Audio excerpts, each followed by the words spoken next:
if he could develop his breaking ball, it will be very intense for him to be able to try to hit that, because that's going to be the toughest thing to come back to. Because if you're throwing 100 miles an hour, you come back up and you hit him with a breaking ball, dear God, you can't hit that at all, really. That's a very tall order to ask somebody to hit a breaking ball after you get thrown 100 miles an hour after you. And you know what's funny about San Houston State? Their head coach used to be UL Lafayette's assistant coach. So yeah, got a little bit of rivalry going on. It's gonna be a little bit of rivalry. Tony Rowe show. And unfortunately, though, next week they play in Houston, and me and Chief cannot make that because of school. Yep. Okay, Mike, let's pick the 3 games. Do you see UL sweeping Sam Houston? I do. I mean, honestly, I think this is probably the best team that UL's ever put on the field, and probably, I mean, it got to be the best team if people believe enough to sell out the season tickets. Because 2 years ago when they actually had the best team ever, because this team has not proven themselves yet, but they had the best team ever with Robichaux, Carson Baranek. Well, actually, I'm going to debate that with you, Mike, a little bit, because 2000 they made it to the College World Series. So if you want to talk about the best teams in UL history, I think you got to go with the one that accomplished the most. No, I don't know though, man. You saw the record UL had. That was an underdog team because they were not really supposed to go there. But like 2012, 2 years ago, they were so good. They won the conference. They won everything. They were nationally ranked number 1 for the first time in program history. They hosted a super regional. It was the best team to never have went to a College World Series. I mean, they were number 1 in most of those categories offensively and pitching. They were the best team ever. But this year, with the talent they got, honestly, I believe this could be the best team to ever step foot on a T-Moore field. Yeah, it's going to be, like me and Mike was talking, this could potentially be a national championship kind of year. I mean, people are saying, wait, whoa, baseball? UL win national championships? Well, it's possible. I mean, it's a thought going around right now. I mean, honestly, it's hard for us to think about that, and we might not win it, but with the team we got, they went to a super regional last year with a bunch of newbies. All right, yes, they had a lot of juniors, but they've never played Division I baseball before. Most of them went to LSU, which is a great school to go to if you want to go be a baseball player. And they faced some good competition at LSU, but they never played Division I. So when they made it to super regionals last year and was 1 pitch away from actually possibly going to the World Series, I know they'd have to win 2 more games, but they're 1 pitch away from going to it. I mean, it's not hard to think that with the same team. You know, I say this. We've talked to Juicy about this. He said, well, LSU beat them. But if you watch that first game, LSU does not hit that walk-off. I think they lose that game. They do, because it was the momentum. The momentum plays a big role in college baseball. That second game, you can contribute that one to momentum. But I think if LSU does not hit that walk-off, UL goes to the World Series last year. Yeah, I mean, because think about it. UL, boom, here comes Brent Conrad. Didn't play that whole game. Actually hurt that whole game. He couldn't run at all. It's a home run to tie it up. And you're like, well, this is amazing. UL's going to finish off with their pitching because it was a close game the whole game. And then pitcher's going to take care of it. Boom, walk-off home run. Game over with. Okay, so what? But, I mean, the second game, they completely just got beat. They just got beat. I will say that. Honestly, I believe LSU is a better team, but UL was also tired because to get out of Rice in Houston like they did, the way they... the Cardiac Cajuns. They got the nickname Cardiac Cajuns. And you're a UL fan, I don't think you're still alive to this day. Wait, what? I think if you have a bad heart and you're a Cajun fan, I don't think you're alive today. They called them last year the Cardiac Cajuns. Because last year, the Sun Belt Tournament, UL was losing the whole game, the championship game. And you ought to not have a good enough RPI to make it into the NCAA tournament without winning the Sun Belt Conference Championship. Boom! Stephen Charles got a grand slam to put them ahead of, I think Troy was. Hey, they go to regionals. And I asked a question to some guy on D1 Baseball. They're having a Q&A on Twitter, and I'm like, hey, what is your chance of going out of Houston? They're like, they have no chance. I think either Rice or Houston's going to win. Reasonable. Both teams are very good. Yeah, they're both very good. Well. Boom, here comes you. Look, UL really didn't stand much of a chance. I mean, I could see maybe where they might better be like a Rice. And I know they could be Houston Bastards, but I'm like, I don't know if I'm going to be able to make it out there. Boom, Rice getting our butts annihilated. That whole game was just, I was like, there's no way. I'm like, we lost. Somehow, Rice finds a way to screw up that whole game and just UL wins. So yeah. Like, there's no way. There's no way. It shouldn't have happened. Then they go to Houston. Houston's pitchers dominate. I'm thinking, I'm like, yeah, this is where we won't win it. And I'm like, Houston just dominating with their pitching, man. They're just coming after us left and right.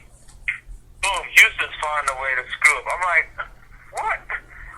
They beat Houston. Then, boom, I forgot, did they play 2 or 3 games? I think they might play Rice one more time, and they completely just beat Rice. Yeah, it happens, like, and UL made out the regional. There's no way. Yeah, that's it was it was very fun. It was a very fun time. I think this team really does have the best chance of getting to the World Series.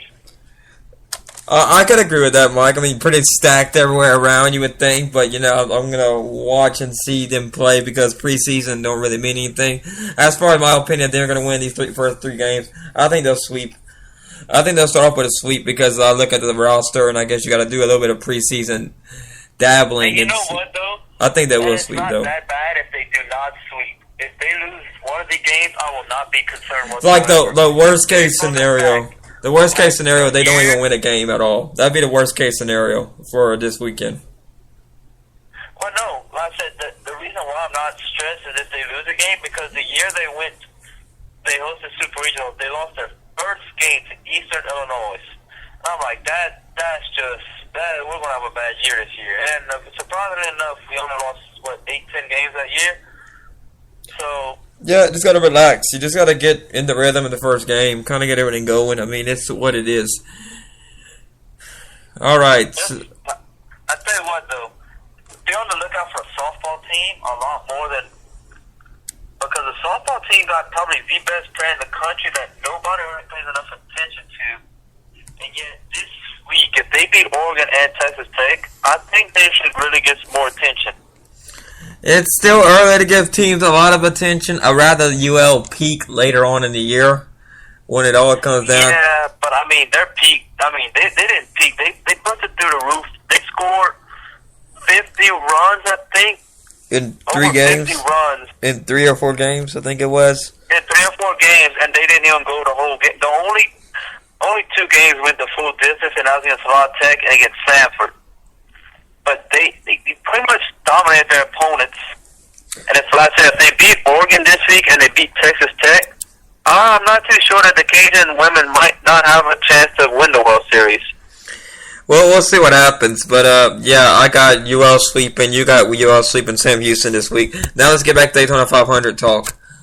I said that Ryan Newman's going to win the Daytona 500. Who you got, Mike?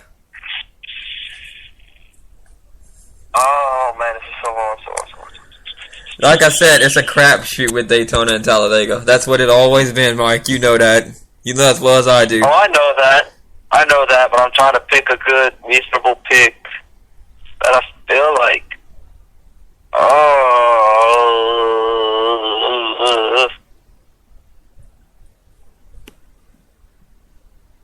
Dead silence in the radio. Dead silence. Shh. Yes, exactly. We gotta ask the audience to calm down here as Mike Hunt. Yeah, please calm down. I can't concentrate, y'all. Quiet down. Oh, I'm just going through gyros in my head right now. I'm going to stop on one eventually. Waiting, keep on waiting. Give me Kurt Busch. Kurt Busch. Give me Kurt Busch. He won a 500 before. Did he? I think he might win. No. I think he did. He finished second, I think. You sure Kurt Busch never won a 500? I don't think Kurt Busch won a 500.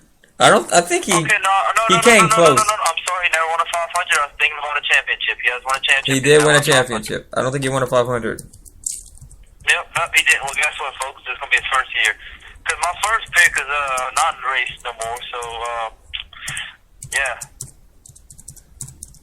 I'm going to type that on Google and see if I'm actually right. I'm going to make sure. I don't think he has, but fact check. No, I don't think Kurt Busch has, but I know he's won a championship, and that's what I'm thinking of. Okay. Let's see. Let me see. I'm pulling up an article right now about him saying that winning the Daytona 500 would be the best revenge. I don't know why, what revenge he would try to get. Oh, yeah, 1 year ago, the NASCAR's 2004 champion was suspended from competition. Yeah, I forgot about that. Gosh, I really did forget. I really did forget about that. He didn't race last year. Yeah, he didn't race last year either because he said that his ex-girlfriend was an assassin or a ninja or something. My pick is definitely now locked in as Kurt Busch. Yeah, I totally forgot about that. Yeah, last year. Okay. Yeah, he never won. He's looking to add the Harl J. Earl Trophy to his collection. Yep, he never won it. Yeah, give me Kurt Busch. All right, I got Ryan Newman, and you got Kurt Busch. And the awkward note about that is they finished first and second back in 2008, I want to say. Yeah, I think that's the year Newman won it. Yeah, that was the year. It was they're both teammates once upon a time at Penske, and now they're not both on Nottingham. Trust me, folks, we did not plan that one. That was we kept it secret from each other, so good job there, guys. All right, that'll be all for the Fishbowl Radio here today. I'd like to thank everybody that's tuned in and listened to us here. We hope y'all are able to watch the Daytona 500, and if not, you can catch the Ragin' Cajun Baseball on UL's website if you're not near Lafayette at all. But if you're in the Lafayette area, Lafayette, Louisiana, you can check them out on I think 107.9 has it, don't they? I don't know if it's. I know 107.9 does it, but I'm not too sure if it's going to be them or ESPN 1420. ESPN 14. Way, Mike will be listening to the Friday night game if he can't go. I'll probably listen to every single game that I can't go to. Yeah, well, we'll see what happens. I mean, that's what's going to happen. We'll see. It should be a fun time. Hopefully we get a free meal for McDonald's or something. No, I doubt we will. We'll get French fries, maybe. Well, you get cheeseburgers, possibly. Well, that's a free... Well, that's part of a meal. Let's do it. All right, that'll be all. Thank y'all for tuning in. Juicy might be on the program next week if he wants to. We'll have to talk with Juicy and see if he wants to do the spring lineup or not. So, if he doesn't want to, we'll just save him for football. He'll be like our football analyst. And, LSU, he might talk about LSU baseball. I mean, we can add LSU baseball to the mix if we really want to. It'd be more Juicy talking to me and Chief because I don't know not a single thing about LSU baseball this year. Yeah, LSU, I didn't really follow them that much. I've been looking more at the Ragin' Cajun baseball team, so we can add that there. Why Juicy? We'll just ask Juicy if he thinks LSU's going to win their opening series or not. They're playing against Cincinnati because I just talked to Juicy before I got on the air, and he told me they're playing Cincinnati. He didn't give me no picks or nothing, so I don't know. So I'm pretty sure Juicy would say, LSU's going to win. LSU's going to win. Well, I think they will win against Cincinnati. I think that's a pretty interesting series. I'd go sit and watch, but much rather be sitting at the old Teague. Yeah, they're gonna be. I think it's renovating the Teague. No, that's pretty remodeling the whole Teague. I think they're actually just gonna tear it down. What's the Teague now? And just redo the whole stadium. Well, we'll see what happens. That'll be all. Thank you for tuning in. Like us on Facebook at the Fishbowl Radio. Follow us on Twitter at Fishbowl Nation. Instagram, you can follow me at Chief Fishbowl. I'm working on a account for the Fishbowl Radio. I haven't had the time to do it. Too much school. If Mike Contra wants to help me out, I mean, y'all get on his case about it. What about you, Mike, on Instagram? _main_honcho14. And Twitter? I forgot to do my Twitter. I delete the Twitter app off my phone. My phone's a little crazy, so I don't really. It says I don't have enough storage, but I know